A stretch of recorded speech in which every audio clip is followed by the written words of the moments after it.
Hi, I'm Jim Zelasco, and welcome to another series of DockDogs TV. This series is designed to provide you information and details straight from the DockDogs home office. You can ask questions too. Here's the email address right on the screen where you can send them.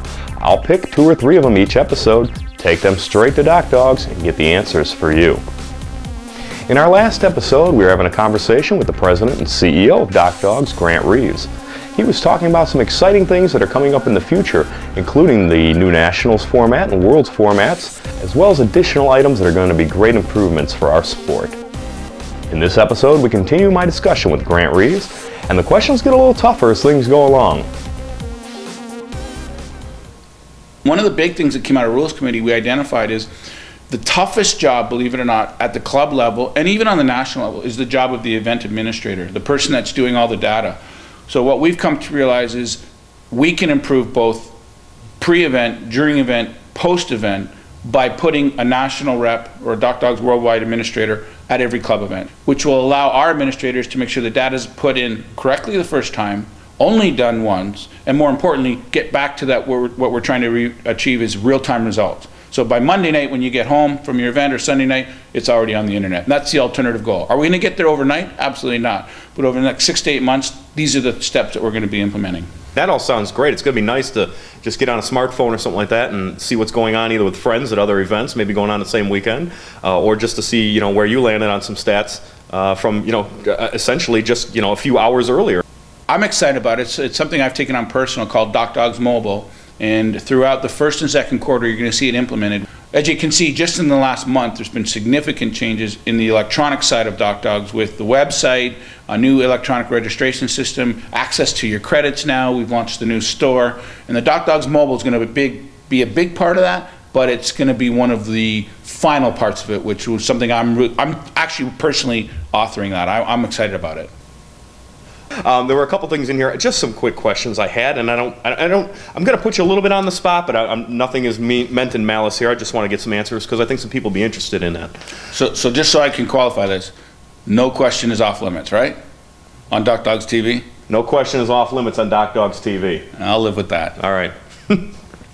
First thing I saw, looks like the finals are going to go from a 8-dog to 6-dog total. That's correct? Absolutely correct. And the justification is both unique as well as financial. Both at the national level and the club level, the one thing we are really short on is time. And that's time for dogs to practice, time to get that extra wave in, time to generate more revenue. And what we looked at was across the spectrum, a lot of clubs right now, the rules say up to 8 in a final. And a lot of clubs are only running 4, 5, and 6. And at nationals, when we look back, in the lower division finals or the lower amateur and semi-pro finals, at some time you were only seeing 6, 7, and 8. But at the top gun level or at the cadet or the pro level, you were only seeing 4, 5. Right. So we thought, let's make it uniform, consistent across the board, and allow the clubs and national to go up to 6. So it's up to 6 in all disciplines from going forward. Okay, great.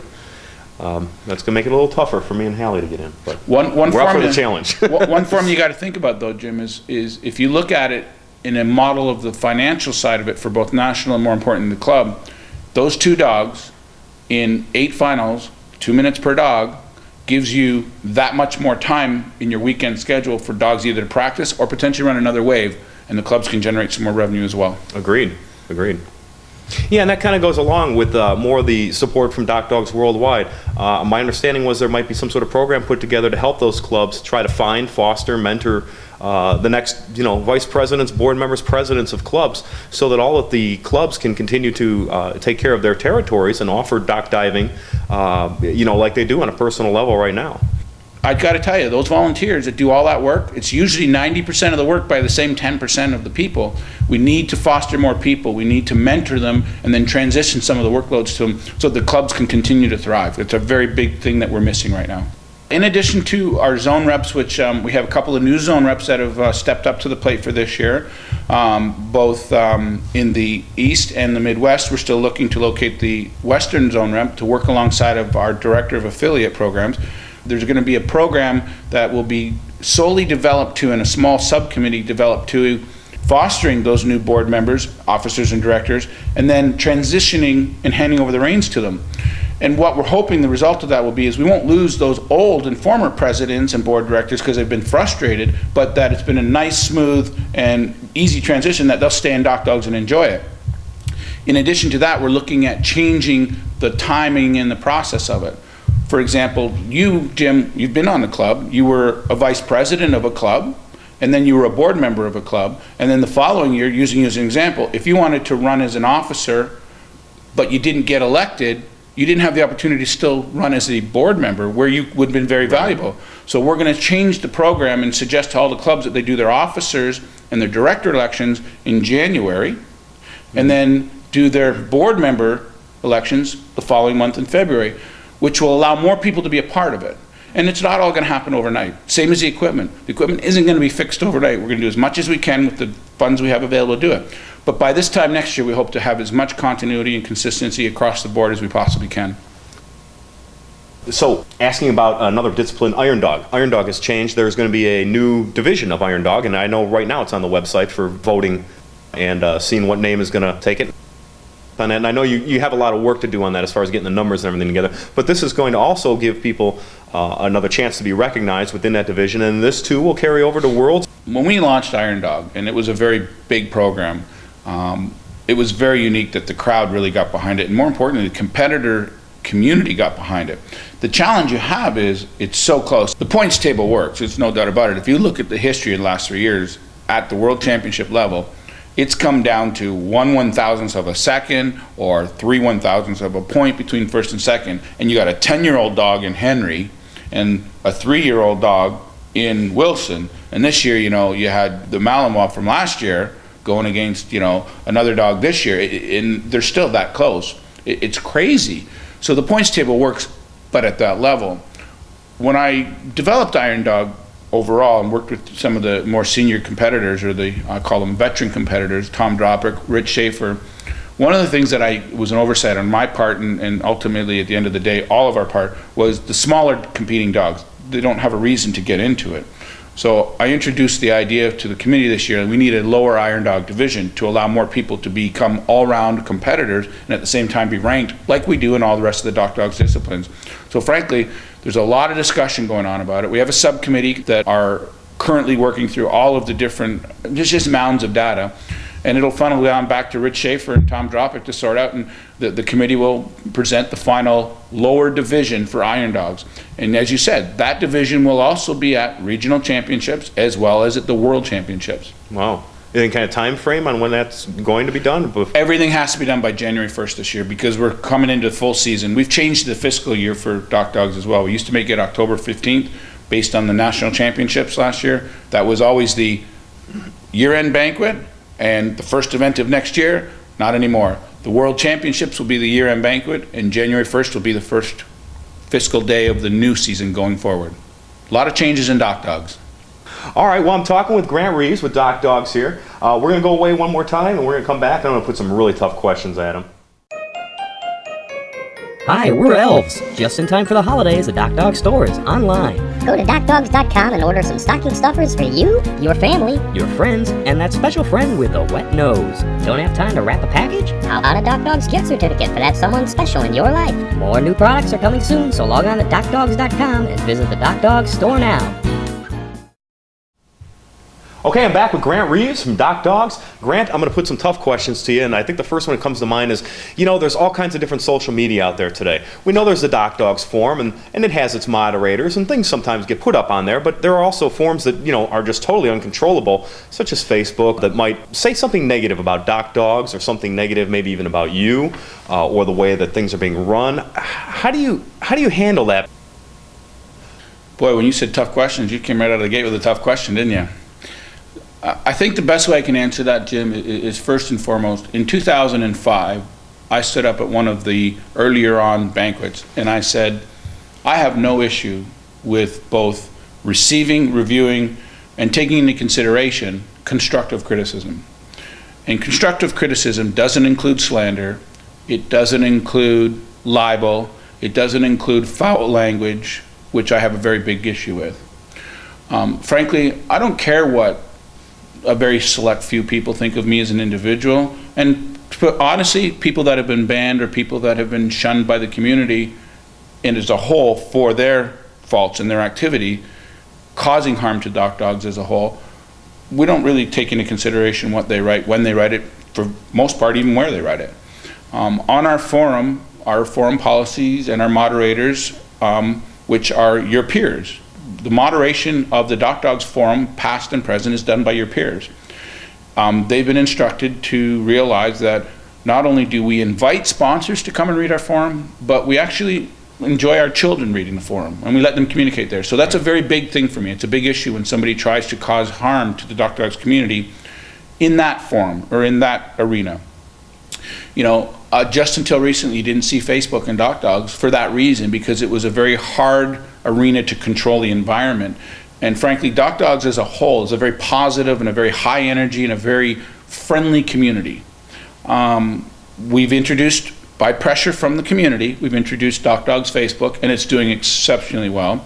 There are a lot of moderators and administrators in there, of which I am a moderator, and I do pay attention to Facebook now because I didn't realize how strong a tool it was, but it's really well. We've got 64% of the referrals last month to the DockDogs website came through Facebook. I'm a very statistical guy, and I watch the statistics very closely. But we also moderate it very closely. The rest of the garbage that goes on out there, to be honest with you, half of it is either half-truths, full lies, or fiction, and we don't put a lot of stock and a lot of faith in it. I guess people do need a place to vent, and if they want to vent to each other, that's fine, but to be honest with you, as long as it doesn't enter our world, come to our events, there's other options for them to go to. Go there. We enjoy what we do. At the end of the day, I might have, my opinions on some people, but I choose the high road. Grant, I'd like to ask you another question. This has to do with some of the copycat programs that are going on out there. How do you address those? Do you have communications with those people? What's your point of view on them versus DockDogs? It's a conversation that takes place both at the administration level of DockDogs as well as the Rules Committee.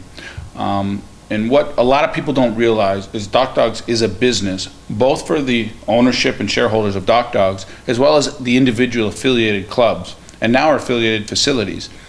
The reality of it is we have trademarks, we have copyrights, and we are very careful to do what we can to protect those trademarks and those copyrights, including the intellectual property. And I'm not really that upset about some of these people that try it and go away. We've seen a lot come and go. The objective is both at the national, the worldwide level, as well as the affiliate level. If our worst event today is better than any other copycat program out there, then we're doing our jobs. What they don't realize is by them hosting events, and for the most part they all lose money because we know the business model, they're just fostering new competitors to come to DockDogs. Where we have an issue is when we introduce a new sport. For example, through Tom Dropick and his training methods, we developed extreme vertical. The next thing you know, they're doing it. There's no originality there. And to me, I guess we should look at it as a form of flattery maybe. But we aren't going to just stand for it either. We're not going to let the little hamburger guy set up a barbecue outside McDonald's and sell a Big Mac when it's not a Big Mac. One last thing I just want to touch base on is this new series, DockDogs TV.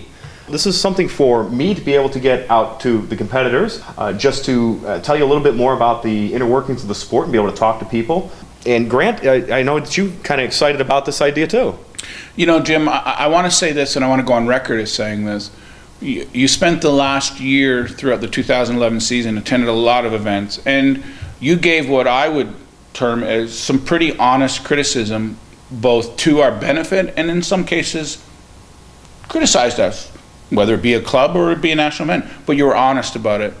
And I think that that's what I go back to when I talk about constructive criticism. Those are the kind of things we need and we welcome, because it only helps us improve our program. And when the idea of DockDogs TV was discussed, one of the things we realized we're lacking as we grow and get bigger and bigger, we're losing touch with the grassroots community. So to be honest with you, Jim, I welcome the questions, and I'm hoping, and we continue to host it on the DockDogs YouTube channel, because we have our own channel there too. So at the end of the day, I think this could be nothing but positive for everybody.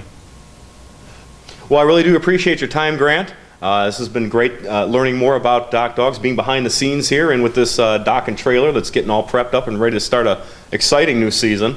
I know personally I can't wait till it gets going, although DockDogs, I guess, never really totally stops anymore. There used to be an off season. We thought November, December were the downtimes. Well, thank you again. It was great to see you. Jim, thank you. Appreciate you coming over. All right. Well, there you have it. Straight from the DockDogs president himself. Some exciting, great news and some tough questions answered. You can email me questions that I can ask Grant or other DockDogs personnel at the email address on the screen. I'll pick 2 or 3 of them each episode and go ahead and take them in and get those answers for you.